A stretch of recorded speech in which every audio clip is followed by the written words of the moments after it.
பங்கு சந்தையில் பணம் சம்பாதிக்கணுங்கிறது நிறைய பேரோட ஆசையாகவும் இருக்கலாம், ஆர்வமாகவும் இருக்கலாம்.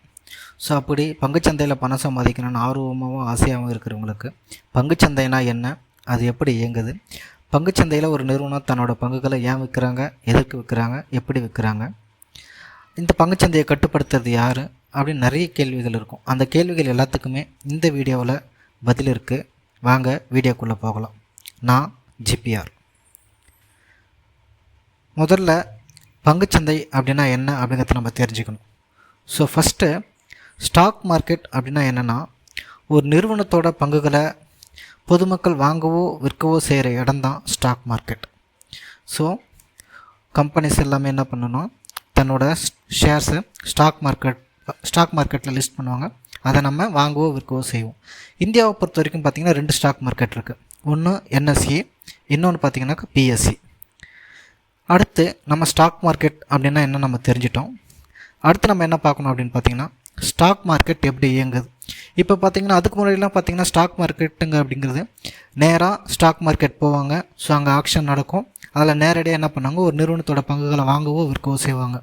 ஆனால் இப்போ எல்லாமே பார்த்திங்கன்னா எல்லாமே டிஜிட்டலைஸ் ஆகிடுச்சு. அழகாக நம்ம வீட்டில் உட்காந்துக்கிட்டு மொபைல்லையோ இல்லை லேப்டாப்லேயோ ஒரு ஸ்டாக்கை வாங்கவோ விற்கவோ ஈஸியாக முடிஞ்சிடும். ஸோ அப்படி நம்ம வீட்டில் உட்காந்துக்கிட்டு ஈஸியாக ஒரு ஸ்டாக்கை வாங்கவோ விற்கவோ செய்கிறோம் அப்படின்னாக்கா அதுக்கு பின்னாடி நிறைய ஆப்ரேஷன்ஸ் நடக்கும். ஸோ இந்த ஆப்ரேஷன்ஸ் எல்லாமே ஒரு ஸ்ட்ரக்சர்டு மேனரில் நடக்கும். ஸோ அப்போ ஸ்டாக் மார்க்கெட் அப்படிங்கிறது வெறும் என்எஸ்சியோ பிஎஸ்சியோ அது மட்டும் இல்லை. இப்போ நீங்கள் வீடியோவில் பார்த்துட்ருக்கீங்களே, இதுதான் ஸ்டாக் மார்க்கெட். ஸோ இந்த ஸ்டாக் மார்க்கெட்டுங்கிறது இந்த வீடியோவில் பார்க்குற இது எல்லாமே சேர்ந்தது தான் என்னென்னா ஸ்டாக் மார்க்கெட். இப்போ பார்த்தீங்கன்னா இந்த ஸ்டாக் மார்க்கெட்டில் மார்க்கெட் பார்ட்டிசிபெண்ட்ஸ்னு சொல்லிட்டு ஒருத்தவங்க இருக்காங்க, ஸ்டாக் புரோக்கர்ஸ் இருக்காங்க, அடுத்து ஸ்டாக் மார்க்கெட் பங்குச்சந்தை என்எஸ்சியோ இல்லை பிஎஸ்சியோ அது இருக்குது. அதுக்கப்புறம் பார்த்திங்கன்னா மார்க்கெட் இன்டர்மீடியரிஸ் இருக்காங்க, அதுக்கப்புறம் செபி இருக்காங்க, கம்பெனிஸ் இருக்காங்க. ஸோ இவங்க எல்லாமே ஒருத்தவங்க இன்டகிரேட்டட். ஸோ இவங்க எல்லாம் சேர்ந்தது தான் ஸ்டாக் மார்க்கெட். ஸோ இப்போ இதில் வந்து பார்த்திங்கனாக்கா மார்க்கெட் பார்ட்டிசிபெண்ட்ஸ்னு பார்த்தீங்கன்னா, ஒரு உதாரணத்துக்கு மார்க்கெட் பார்ட்டிசிபெண்ட்ஸ்னால் நீங்கள் இப்போ நான் என்ன பண்ண போகிறேன்னா, ஒரு நிறுவனத்தோட பங்குகளை வாங்க போகிறேன்னா நான் நேரடியாக போய்ட்டு ஸ்டாக் மார்க்கெட்டில் வாங்க முடியாது. ஸோ எனக்கு ஒரு இன்டர்மீடியரிஸ் தேவைப்படுறாங்க. அவங்க யாருன்னா ஸ்டாக் புரோக்கர்ஸ். அவங்க என்ன பண்ணுவாங்க அப்படின்னாக்கா, மார்க்கெட்டில் ஒரு நிறுவனத்தோட பங்கை நம்ம இன்வெஸ்டர்ஸ்க்கு வாங்கவோ விற்கவோ ஹெல்ப் பண்ணுவாங்க. அவங்க தான் ஸ்டாக் புரோக்கர்ஸ். இந்த கம்பெனிஸ் என்ன ஆகும்னாக்கா, நம்ம ஒவ்வொரு கம்பெனிலையும் தனியாக போயிட்டு அவங்களோட ஷேர்ஸை வாங்க முடியுமா? முடியாது. ஸோ இப்போ எல்லா கம்பெனிஸுமே என்ன ஆகும் பார்த்திங்கன்னா, தங்களோட பங்குகளை ஸ்டாக் மார்க்கெட்டில் ஸ்டாக் மார்க்கெட்டில் லிஸ்ட் பண்ணி வச்சுருப்பாங்க. ஒரு எக்ஸாம்பிள் இன்ஃபோசிஸோ டிசிஎஸோ டிவிஎஸோ இந்த மாதிரி நிறைய கம்பெனிகள் என்ன பண்ணுவாங்கனாக்கா ஸ்டாக் மார்க்கெட்டில் தன்னோட கம்பெனிஸாக லிஸ்ட் பண்ணியிருப்பாங்க. அதில் நமக்கு எது வேணுமோ அதை நம்ம என்ன பண்ண போகிறோம், எத்தனை ஷேர் வேணுமோ அதை நம்ம வாங்கி போகிறோம். சரி, இதெல்லாமே வந்து பார்த்திங்கன்னா ஈஸியாக அழகாக ஒரு ஃபோன்லேயே பண்ணுறோம்ல. இதெல்லாமே ஸ்மூத்தாக நடக்கணும்ல. நான் ஒரு காசை போடுறேன், காசை எடுக்கிறேன், ஒரு ஸ்டாக்கை வாங்குகிறேன், விற்கிறேன். இது எல்லாமே ஸ்மூத்தாக அண்ட் ஃபேராக நடக்குது அப்படின்னாக்கா இது எல்லாத்தையும் யார் பார்த்துக்கிறாங்கனாக்கா இந்த மார்க்கெட் இன்டர்மீடியரிஸ். இந்த மார்க்கெட் இன்டர்மீடியரிஸ் தான் ஒரு ஸ்டாக் மார்க்கெட்டில் வாங்குறது விற்கிறது ஸ்மூத்தாக கொண்டு போகிறாங்க. இது எல்லாத்தையும் யார் கண்ட்ரோல் பண்ணுறாங்க அப்படின்னு பார்த்தீங்கன்னா செபி. இந்த செபி தான் என்ன பண்ணுவாங்க அப்படின்னு பார்த்தீங்கன்னாக்கா, இந்த ஹோல் ஸ்டாக் மார்க்கெட்டையே ரெகுலேட் பண்ணுவாங்க. நீ இப்படி தான் இருக்கணும், ஸ்டாக் மார்க்கெட்னால் இப்படி தான் நடக்கணும், ஸ்டாக் புரோக்கர்னால் நீங்கள் இந்தந்த வேலையெல்லாம் இப்படி தான் செய்யணும், கம்பெனிஸ்னால் நீங்கள் இப்படி தான் லிஸ்ட் பண்ணணும், நீங்கள் இதெல்லாம் பண்ணணும்னு சொல்லிட்டு சம் ரூல்ஸ் அண்ட் ரெகுலேஷன்ஸை செபி தான் கொடுப்பாங்க. ஸோ அவங்க தான் வந்து என்னென்னா இந்த ஸ்டாக் மார்க்கெட்டே கண்ட்ரோல் பண்ணுவாங்க. அடுத்து நம்ம இந்த ஸ்டாக் மார்க்கெட் ஸ்ட்ரக்சரில் இருக்கிற ஒவ்வொருத்தவங்களும் என்னென்ன பண்ணுறாங்க அப்படிங்கிறத கொஞ்சம் டீட்டெயிலாக பார்ப்போம். ஸோ ஃபஸ்ட்டு நம்ம யாரை பார்க்க போகிறோம் அப்படின்னு பார்த்தீங்கன்னா மார்க்கெட் பார்ட்டிசிபெண்ட்ஸ். இந்த மார்க்கெட் பார்ட்டிசிபெண்ட்ஸ் அப்படின்னா யாருன்னாக்கா ஒன்றும் இல்லை, ஒரு நிறுவனத்தோட பங்குகளை யாரெல்லாம் வாங்கி விற்கிறாங்களோ அவங்க எல்லாருமே மார்க்கெட் பார்ட்டிசிபெண்ட்ஸ் தான். ஸோ இந்தியாவை பொறுத்த வரைக்கும் பார்த்திங்கன்னா மார்க்கெட் பார்ட்டிசிபெண்ட்ஸ்னு சொல்லிட்டு ஒரு 5 வகையாக சொல்கிறாங்க. என்னென்னலாம் சொல்கிறாங்க அப்படின்னு பார்த்தீங்கன்னாக்கா, டொமஸ்டிக் ரீட்டைல் இன்வெஸ்டர்ஸு, அதுக்கப்புறம் பார்த்திங்கன்னா NRIs, domestic institutions, domestic asset management companies, foreign institution சொல்லிட்டு ஒரு 5 வகையாக சொல்கிறாங்க. இவங்கெல்லாம் யார் அப்படின்னு பார்த்தீங்கன்னாக்கா, ஸோ ஃபஸ்ட் நம்ம பார்க்க போகிறது பார்த்திங்கன்னா டொமஸ்டிக் ரீட்டைல் இன்வெஸ்டர்ஸ். இந்த டொமஸ்டிக் ரீட்டைல் இன்வெஸ்டர்ஸ் அப்படின்னா யாருன்னு பார்த்தீங்கன்னாக்கா, நீங்கள் நான் எல்லாருமே வந்து டொமஸ்டிக் ரீட்டைல் இன்வெஸ்டர்ஸ் தான். ஸோ நம்மக்கிட்ட வந்து பார்த்திங்கனாக்கா நம்மளோட சொந்த பணத்தை வச்சு தான் நம்ம என்ன பண்ணுவோம், ஸ்டாக் மார்க்கெட்டில் ஒரு கம்பெனியோட ஷேர்ஸை வாங்கவோ விற்கவோ செய்வோம். நம்மக்கிட்ட வந்து பார்த்திங்கனாக்கா நிறைய பணம், பெரிய அளவுக்கு பணம் அப்படிலாம் இருக்காது. நம்ம கையில் இருக்கிற ஓன் படத்தை நம்மளோட சேவிங்ஸை நம்ம என்ன பண்ணுவோம்னா ஸ்டாக் மார்க்கெட்டில் இன்வெஸ்ட் பண்ணி நம்ம அதிலேருந்து ப்ராஃபிட் பண்ணிப்போம். ஸோ நம்ம டொமஸ்டிக் ரீட்டைல் இன்வெஸ்டர்ஸ்னு சொல்லுவாங்க. அதுக்கப்புறம் பார்த்திங்கன்னா என்ஆர்ஐஸ். என்ஆர்ஐஸ்னு ஆல்ரெடி நமக்கு எல்லாருக்குமே தெரிஞ்ச மாதிரி தான். அவங்க வெளிநாடு வாழ் இந்தியர்கள். அவங்க இந்தியாவில் இருக்க மாட்டாங்க. ஆனால் இந்தியாவில் இருக்க ஸ்டாக் மார்க்கெட்டில் கம்பெனிஸை வாங்கவோ விற்கவோ, அவங்களோட ஷேர்ஸை வாங்கவோ விற்கவோ செய்வாங்க. அவங்க தான் யாருனாக்கா என்ஆர்ஐஸ். அதுக்கடுத்து நம்ம பார்க்க போகிறது பார்த்திங்கன்னா, இதுக்கடுத்து பார்க்க போகிற எல்லாருமே அடுத்து 3 பேர் பார்க்க போகிறோம் பார்த்திங்களா. இவங்க எல்லாருமே கொஞ்சம் முக்கியமானவங்க. ஃபஸ்ட்டு ஒருத்தவங்க யாருனாக்கா டொமஸ்டிக் இன்ஸ்டிடியூஷனல் இன்வெஸ்டர்ஸ். அதுக்கடுத்து நம்ம பார்க்க போகிறது பார்த்திங்கனாக்கா அசெட் மேனேஜ்மெண்ட் கம்பெனிஸ். அதுக்கப்புறம் பார்க்க போகிறது பார்த்திங்கன்னா எஃப்ஐஏஎஸ். ஸோ ஃபஸ்ட்டு பார்த்திங்கன்னா இந்த டொமஸ்டிக் ஃபஸ்ட் நம்ம யாரை பார்க்க போகிறோம் அப்படின்னு பார்த்தீங்கன்னாக்கா டொமஸ்டிக் இன்ஸ்டிடியூஷனல் இன்வெஸ்டர்ஸ் பார்க்க போகிறோம். ஸோ யார் இந்த டொமஸ்டிக் இன்ஸ்டிடியூஷனல் இன்வெஸ்டர்ஸ் அப்படின்னு பார்த்தீங்கன்னாக்கா, இப்போ இந்தியாவில் இருக்கிற பேங்காக இருக்கலாம், ஒரு தனியார் ஃபினான்ஷியல் கம்பெனியாக இருக்கலாம், இல்லைனா வந்து பார்த்திங்கனாக்கா ஒரு மியூச்சுவல் ஃபண்ட் கம்பெனியாக இருக்கலாம், இல்லைனா ஒரு இன்சூரன்ஸ் கம்பெனி. இப்போ கவர்மெண்ட் பென்ஷன்ஸ்லாம் வாங்குறோம், நம்மளுக்கு பிஎஃப்லாம் பிடிக்கிறாங்க பார்த்திங்களா. ஸோ இவங்க எல்லாருமே என்ன பண்ணுவாங்க அப்படின்னு பார்த்தீங்கன்னாக்கா, அவங்கக்கிட்ட இருக்கிற பணத்தை ஸ்டாக் மார்க்கெட்டில் இன்வெஸ்ட் பண்ணி அதுலேருந்து சம் ப்ராஃபிட்டை ஏர்ன் பண்ணுவாங்க. ஸோ இவங்க தான் யாருன்னு பார்த்தீங்கன்னாக்கா டொமஸ்டிக் இன்ஸ்டிடியூஷனல் இன்வெஸ்டர்ஸ். அதுக்கடுத்து நம்ம பார்க்க போகிறது பார்த்திங்கன்னா அசெட் மேனேஜ்மெண்ட் கம்பெனிஸ். இது டொமஸ்டிக் அசெட் மேனேஜ்மெண்ட் கம்பெனிஸ்னு வச்சுக்கோங்களேன். இவங்க யாருன்னா முழுக்க மியூச்சுவல் ஃபண்ட் கம்பெனிஸ் தான். ஸோ இவங்க என்ன பண்ணுவாங்க அப்படின்னு பார்த்தீங்கன்னா, நம்மளை மாதிரி பொதுமக்கள் கிட்டேருந்து இல்லைனாக்கா ஹை நெட்வொர்க் பீப்புளாக இருப்பாங்க பார்த்திங்களா, கொஞ்சம் நல்ல பணக்காரங்களாம் இருப்பாங்க. ஸோ அவங்க கிட்டேருந்துலாம் காசு வாங்கிட்டு அவங்களுக்காக இவங்க என்ன பண்ணுவாங்க, ட்ரேட் பண்ணுவாங்க. இப்போ மியூச்சுவல் ஃபண்ட்லாம் இருக்குனாக்கா நம்ம என்ன பண்ணுவோம், ஒரு மியூச்சுவல் ஃபண்ட் கம்பெனிக்கு நம்ம காசு கொடுப்போம், அவங்க நமக்காக எஸ்ஐபிலாம் போடுவோம். ஸோ அவங்க என்ன பண்ணுவாங்க, ஸ்டாக் மார்க்கெட்டில் இன்வெஸ்ட் பண்ணுவாங்க, அதில் ப்ராஃபிட் வரும். அந்த ப்ராஃபிட்டை நமக்கு என்ன பண்ணுவாங்க, கிளைண்ட்டு கொடுப்பாங்க. ஸோ இப்போ இவங்களோட வேலை என்னென்னா, நம்மக்கிட்ட இந்த காசு வாங்கி அதை ஸ்டாக் மார்க்கெட்டில் இன்வெஸ்ட் பண்ணி அதிலேருந்து வர லாபத்தை நமக்கு கொடுப்பாங்க. அதுக்கடுத்து இருக்கவங்க பார்த்தீங்கன்னாக்கா ஃபாரின் இன்ஸ்டிடியூஷனல் இன்வெஸ்டர்ஸ்.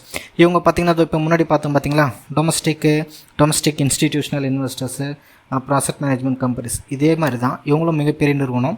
இவங்கக்கிட்ட வந்து பார்த்திங்கனாக்கா நிறைய அமௌண்ட் இருக்கும், ஆயிரக்கணக்கான கோடிகள் வச்சுருப்பாங்கன்னு வச்சுக்கோங்களேன். ஸோ இவங்க என்ன பண்ணுவாங்க, இந்தியன் கம்பெனியில் ஃபாரின் கம்பெனி, ஆனால் இந்தியன் ஸ்டாக் மார்க்கெட்டில் கம்பெனிஸோட ஷேர்ஸை வாங்கவோ விற்கவோ செய்வாங்க. ஸோ இதுக்கு இவங்க 3 பேர் ஏன் முக்கியம் நான் சொன்னேன் அப்படின்னு பார்த்தீங்கன்னா, பெரும்பாலும் மார்க்கெட்டை கண்ட்ரோல் பண்ணுறது இவங்கள தான் இருப்பாங்க. ஒரு நிறுவனத்தோட பங்குகள் ஏறவோ இறங்கவோ செய்யுது பார்த்திங்களா, இது எல்லாமே மோஸ்ட்லி கண்ட்ரோல் பண்ணுறது பார்த்திங்கனாக்கா இந்த இன்ஸ்டிடியூஷன்ஸாக தான் இருப்பாங்க. இதெல்லாம் வந்து பார்த்திங்கன்னா பின்னாடி ஷேர் மார்க்கெட் பற்றி மேலும் படிக்க போவீங்களா.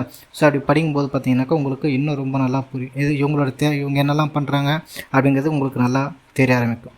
அடுத்து நம்ம பார்க்க போகிறது பார்த்திங்கன்னா ஸ்டாக் மார்க்கெட் புரோக்கர்ஸ். ரொம்ப முக்கியமானவங்க. நம்ம பார்த்திங்கனாக்கா மோஸ்ட்லி ஒரு கம்பெனியோட ஷேர்ஸை வாங்க போனால் ஃபஸ்ட்டு நம்ம என்ன பண்ண போகிறோம் என்ன வேலை செய்வோம் அப்படின்னு பார்த்தீங்கன்னாக்கா ட்ரேடிங் அக்கௌண்ட் ஓப்பன் பண்ணுவோம். ஸோ இந்த ட்ரேடிங் அக்கௌண்ட் யாருனாக்கா ஸ்டாக் புரோக்கர்ஸ் தான். இந்த ஸ்டாக் புரோக்கர்ஸ் கிட்ட தான் நம்ம ட்ரேடிங் அக்கௌண்ட் ஓப்பன் பண்ணுவோம்.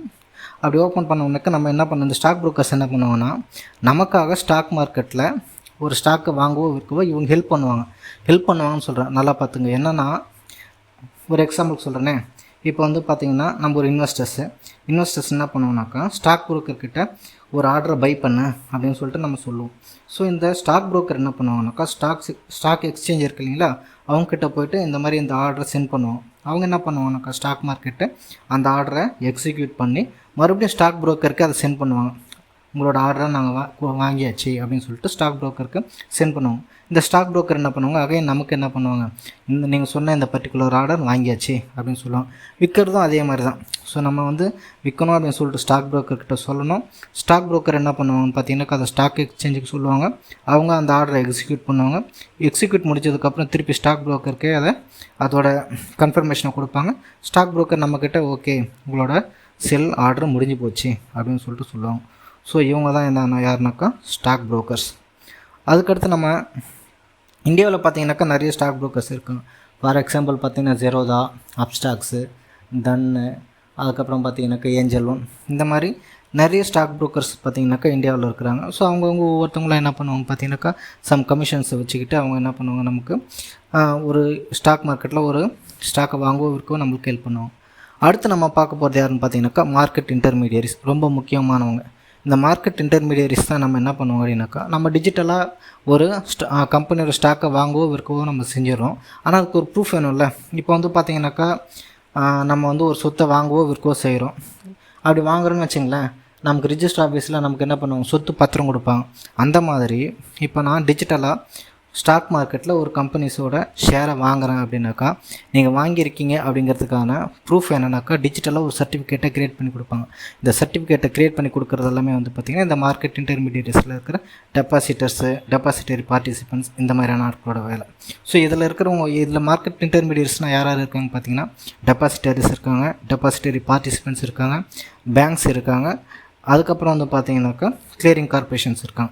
ஸோ இவங்க ஒவ்வொருத்தவங்களும் என்னென்ன பண்ணுறாங்க அப்படின்னு சொல்லிட்டு கொஞ்சம் டீட்டெயிலாக பார்க்கலாம் வாங்க. ஃபஸ்ட்டு பார்த்தீங்கன்னா டெபாசிட்டரிஸ். இந்த டெபாசிட்டரிஸ் என்ன பண்ணுவாங்க அப்படின்னு பார்த்தீங்கன்னா, பையர்ஸு ஷேர்ஸை ஸ்டாக் எக்ஸ்சேஞ்சில் வாங்கிடுவாங்க. வாங்கிட்டு உடனேக்கு நம்ம டைரெக்டாக போயிட்டு டெபாசிட்டரியை வந்து கான்டாக்ட் பண்ண முடியாது. ஸோ இந்த இடத்துல வந்து பார்த்தீங்கன்னாக்கா, இந்த ஸ்டாக் ப்ரோக்கர்ஸ் இருக்காங்க பார்த்தீங்களா, அவங்களே தான் என்ன பண்ணுவாங்கக்கா, டெபாசிட்டரி பார்ட்டிசிபென்ட்ஸாகவும் ஆக்ட் பண்ணுவாங்க. ஸோ இவங்க என்ன பண்ணுவாங்கன்னு பார்த்தீங்கன்னாக்கா, நம்ம ஒரு ஷேரை வாங்கணுன்னாக்கா அதுக்கு டிஜிட்டலாக ஒரு சர்டிஃபிகேட்டை டெபாசிட்டரி என்ன பண்ணிவிடும்னாக்கா கொடுத்துரும். இந்தியாவை பொறுத்த வரைக்கும் 2 டெபாசிட்டரி இருக்குது. ஒன்று NSDL, இன்னொன்று வந்து பார்த்திங்கனாக்கா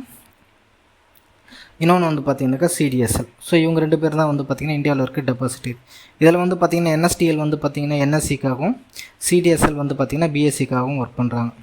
ஸோ இப்போ வந்து பார்த்திங்கனாக்கா, நான் ஒரு ஆர்டரை பையோ இல்லை ஷேரோ பண்ணிட்டேன் அப்படின்னா, டெபாசிட்டரி என்ன பண்ணணும், நம்மளுக்கு டிஜிட்டலாக ஒரு சர்டிஃபிகேட்டை ஸ்டாக் ப்ரோக்கர் கொடுப்பாங்க. அந்த ஸ்டாக் ப்ரோக்கர் என்ன பண்ணுவாங்கனாக்கா, நமக்கு பையர்ஸ்க்கும் இந்த செல்லர்ஸ்க்கும் என்ன பண்ணுவாங்கனாக்கா அந்த சர்டிஃபிகேட்டை அனுப்பிச்சி விட்ருவாங்க. இதுதான் வந்து பார்த்திங்கனாக்கா டெபாசிட்டரிஸ் அண்டு டெபாசிட்டரி பார்ட்டிசிபென்ட்ஸ் இருக்காங்க இல்லைங்களா, இவங்க 2 பேரோட வேலை. அடுத்து நம்ம பார்க்க போகிறது யாருன்னு பார்த்தீங்கன்னாக்கா, பேங்க்ஸ். இந்த பேங்க் என்ன பண்ணுது அப்படின்னு பார்த்தீங்கன்னாக்கா, நம்ம ஸ்டார்டிங்கில் ஒரு கம்பெனியோட ஷேர்ஸை வாங்கவோ விற்கவோ செய்யணும்னா, ஃபஸ்ட்டு நம்ம என்ன பண்ணணும், காசை ட்ரேடிங் அக்கௌண்ட்டில் போடணும். ஸோ இந்த ட்ரேடிங் அக்கௌண்ட்டில் போடணுன்னா நம்மளோட பேங்க் அக்கௌண்ட்டை ட்ரேடிங் அக்கௌண்ட்டுக்குள்ளே லிங்க் பண்ணணும். ஸோ அப்போ ஃபஸ்ட்டு ட்ரேடிங் அக்கௌண்ட்டில் காசு போடுறது, இல்லைனாக்கா நம்மளுக்கு ப்ராஃபிட் வரும்ல, அதாக நம்மளோட அக்கௌண்ட்டுக்கு மாற்றுறது எல்லாமே இந்த பேங்க்ஸ் தான் என்ன பண்ணும். ஒரு ஆர்டரை நம்ம பை பண்ணுறோமோ இல்லை செல் பண்ணுறோமோ, அந்த நேரத்தில் நடக்கிற அந்த டிரான்சாக்ஷன்ஸ் எல்லாமே பண்ணுறது யாருனாக்கா இந்த பேங்க்ஸ் தான் பண்ணுவோம். அதுக்கடுத்து நம்ம பார்க்க போகிறது வந்து பார்த்திங்கன்னா கிளியரிங் கார்பரேஷன். இப்போ வந்து பார்த்திங்கன்னா இங்கே வந்து நிறைய டிரான்சாக்ஷன் நடந்துச்சு பார்த்தீங்களா, காசு டிரான்சாக்ஷன் நடந்தது பார்த்தீங்களா, இது எல்லாமே ஒரு ஆத்தரைஸ் பண்ணணும். என்னன்னாக்கா நம்மளுக்கு ஒரு உறுதிமொழி கொடுக்கணும். ஆமாம், இவங்க வந்து பார்த்திங்கனாக்கா ஷேர்ஸை வாங்கியிருக்காங்க, இந்த காசு கொடுத்துருக்காங்க, ஷேர்ஸை செல் பண்ணியிருக்காங்க, இவங்களுக்கு செல் பண்ணவங்களுக்கு இவ்வளோ காசு போயிருக்கு அப்படிங்கிறத கன்ஃபர்மேஷன் கொடுக்கணும்ல, ஒரு அத்தாரிட்டிஸ் வேணும்ல. அது யார் பண்ணுறாங்க அப்படின்னு பார்த்தீங்கன்னாக்கா கிளியரிங் கார்பரேஷன்ஸ் இது எல்லாத்தையுமே பண்ணுறாங்க. சரி, இதுக்கடுத்து நம்ம என்ன பார்க்க போகிறோம் அப்படின்னாக்கா, ஏன் ஒரு கம்பெனி தன்னோட நிறுவனத்தை ஷேர் மார்க்கெட்டில் லிஸ்ட் பண்ணுறாங்க, தன்னோட ஷேர்ஸை செல் பண்ணுறாங்க அப்படிங்கிறத பார்க்கணும். அதுக்கான மெயின் ரீசன் என்ன அப்படின்னு பார்த்தீங்கன்னாக்கா, ஒரு நிறுவனத்துக்கு நிதி தேவைப்படுது, முதலீடு தேவைப்படுது. ஏன் தேவைப்படுது அப்படின்னு பார்த்தீங்கன்னாக்கா, அவங்களோட வளர்ச்சிக்கு முதலீடு தேவைப்படுது. அந்த கம்பெனி வந்து பார்த்திங்கன்னா புதுசாக எதனா ப்ராடக்ட் மேனுஃபேக்சர் பண்ணலாம், இல்லைனாக்கா இன்னும் 2-3 இடத்துல அவங்களோட ஃபெசிலிட்டிஸ் இன்க்ரீஸ் பண்ணலாம். ஸோ அதுக்கு எல்லாத்துக்குமே வந்து அவங்களுக்கு முதலீடு தேவைப்படுது. அந்த முதலீடை பப்ளிக் நம்மக்கிட்ட இருந்து வாங்கிக்கிறாங்க. அது எப்படி வாங்கிக்கிறாங்க அப்படிங்கிறத நம்ம அடுத்து பார்க்க போகிறோம். ஸோ அப்போ ஃபஸ்ட்டு கம்பெனி வந்து பார்த்திங்கன்னா தன்னோட நிறுவனத்தோட பங்குகளை ஸ்டாக் மார்க்கெட்டில் லிஸ்ட் பண்ணுறதுக்கு மிக முக்கியமான காரணம்னா, அவங்க கம்பெனி வளர்ச்சிக்காக தேவைப்படுற நிதியை பப்ளிக்கிட்ட இருந்து வாங்கணும். அதுக்காக தான் என்ன பண்ணுறாங்க அப்படின்னு பார்த்திங்கன்னா தன்னோட பங்குகளை விற்கிறாங்க. இது சாதாரணமாக விற்கலாமா அப்படின்னு பார்த்தீங்கன்னாக்கா, பங்குகளை ஸ்டாக் மார்க்கெட்டில் விற்கிறதுக்கு சம் ப்ரொசீஜர்ஸ் இருக்குது. ஸோ ஃபஸ்ட்டு என்ன அப்படின்னு பார்த்தீங்கன்னாக்கா, ஒரு கம்பெனி ஸ்டாக் மார்க்கெட்டில் லிஸ்ட் பண்ணணும்னு முடிவு பண்ணிடுச்சுன்னா, ஃபஸ்ட்டு எவ்வளோ ஸ்டாக் விற்க போகிறோம், அந்த நிறுவனத்தோட வேல்யூவில் எவ்வளோ பகுதியை நம்ம ஸ்டாக் மார்க்கெட்டில் கொடுக்க போகிறோம் அப்படின்னு பார்ப்பாங்க. அதுக்கடுத்து என்ன பண்ணுவாங்க பார்த்தீங்கன்னாக்கா, அது எத்தனை ஷேர்ஸாக ஸ்ப்ளிட் பண்ணுறது, ஒரு ஷேருக்கு என்ன விலை அப்படிங்கிறது எல்லாத்தையும் அந்த ரெக்யூர்மெண்ட்டில் இருக்கிறது பார்த்தீங்களா, அதை எல்லாத்தையுமே என்ன பண்ணுவாங்க பார்த்தீங்கன்னாக்கா ஒன்று ஃபைனலைஸ் பண்ணுவாங்க. அப்படி ஃபைனலைஸ் பண்ணிவிட்டு கடைசியாக என்ன பண்ணுவாங்கனாக்கா, செபிக்கிட்ட அப்ரூவலுக்காக அப்ளை பண்ணிவிட்டு அதுக்கப்புறம் ஸ்டாக் மார்க்கெட்டில் அதை ஃபஸ்ட் நாள் லிஸ்ட் பண்ணுவாங்க. ஸோ ஃபஸ்ட்டு மக்களுக்கு தன்னோட பங்குகளை விற்கிறாங்க பார்த்தீங்களா, இதை என்ன சொல்லுவாங்க அப்படின்னு பார்த்தீங்கன்னா இனிஷியல் பப்ளிக் ஆஃபரிங் அப்படின்னு சொல்லுவாங்க. அதில் ஈஸியாக வந்துடுச்சு பாருங்கள். இனிஷியல் பப்ளிக் ஆஃபரிங், முறையாக தன்னோட நிறுவனத்தோட பங்குகளை மக்களுக்கு விற்கிறது தான் இனிஷியல் பப்ளிக் ஆஃபரிங் அப்படின்னு சொல்லுவாங்க. ஸோ இந்த IPO என்ன சொல்லுவாங்க அப்படின்னு பார்த்தீங்கன்னா ப்ரைமரி மார்க்கெட் அப்படின்னு சொல்லுவாங்க. அது என்ன ப்ரைமரி மார்க்கெட் அப்படின்னா, இந்த மார்க்கெட்டில் ட்ரேட் நடக்காது. கம்பெனி தன்னோட எத்தனை ஷேரை லிஸ்ட் பண்ணணும்னு நினைக்குதோ அத்தனை ஷேரை லிஸ்ட் பண்ணிவிடும். நம்ம இன்வெஸ்டர்ஸ் என்ன பண்ணுவோம் அப்படின்னு பார்த்தீங்கன்னாக்கா, அவங்க எவ்வளோ காசு சொல்கிறாங்களோ அந்த காசு கொடுத்து நம்ம என்ன பண்ணிவிடுவோம், அந்த பங்குகளை வாங்கிடுவோம்.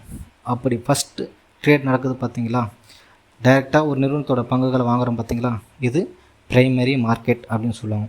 ஒன்ஸ் கம்பெனி லிஸ்ட் ஆகிடுச்சு, ப்ரைமரி மார்க்கெட்லேருந்து லிஸ்ட் ஆகிடுச்சு அப்படின்னாக்கா, அடுத்து அந்த கம்பெனி எங்கே போகும் அப்படின்னு பார்த்தீங்கன்னா செகண்டரி மார்க்கெட். இந்த செகண்டரி மார்க்கெட் அப்படின்னா என்னென்னாக்கா, இந்த ப்ரைமரி மார்க்கெட்டில் எக்ஸிக்யூட் ஆகிட்டு இருக்கிற எல்லா கம்பெனியோட லிஸ்ட்டும் எல்லா கம்பெனியோட ஷேர்ஸும் பார்த்திங்கன்னா, இப்போது ட்ரேட் பண்ணுறவங்க பார்த்தீங்களா, நீங்கள் நான் சொல்லிட்டேன், ஒரு இன்வெஸ்டர்ஸ் வந்து வாங்கவோ விற்கவோ செய்கிறாங்க பார்த்தீங்களா ஒரு ட்ரேடிங் பிளாட்ஃபார்மில், ஸ்டாக் எக்ஸ்சேஞ்சில், இதை செகண்டரி மார்க்கெட் அப்படின்னு சொல்லுவோம். ஸோ இந்த செகண்டரி மார்க்கெட்டில் கம்பெனியோட பங்குகள் ஏறவோ இறங்கவோ செய்யலாம்.